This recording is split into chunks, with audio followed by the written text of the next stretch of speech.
Eu te agradeço, Senhor, por esse momento tão lindo. Senhor, um pouquinho, não que eu queira me comparar, mas eu entendi como o Senhor se sente quando as pessoas na qual o Senhor escolheu para salvar, para libertar, rendem glórias a Ti, Senhor. Porque mesmo eu sendo mortal e não merecendo aqui, Pai, essas pessoas me honram.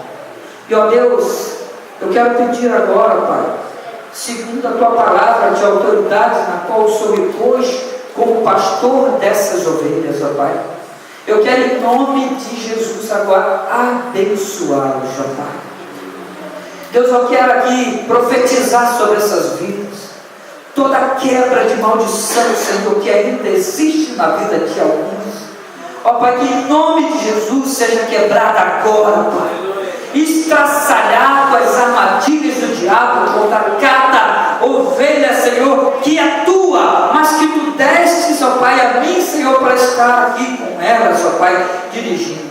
Em nome de Jesus eu quero clamar que tu possas derramar uma unção nova na vida dessas pessoas, e assim como eu me sinto, ó Pai, renovado, ó Pai, assim como eu me sinto honrado, que elas também se sintam honradas, porque obedeceram a voz do Senhor, ó Pai. Em nome de Jesus eu clamo que tu possa, Senhor, abrir as janelas dos céus e derramar prosperidade no meio dessa igreja, que o Senhor possa derramar renovação espiritual, para que juntos, ó Pai, nós possamos nos santificar, ó Pai, para que um dia nós possamos chegar como igreja imaculada, a igreja santa, a igreja pura, lavada no sangue do Cordeiro, ó Pai, e eu poder apresentar diante do Senhor, ó Pai, essas ovelhas para entrar no reino dos céus, ó Pai.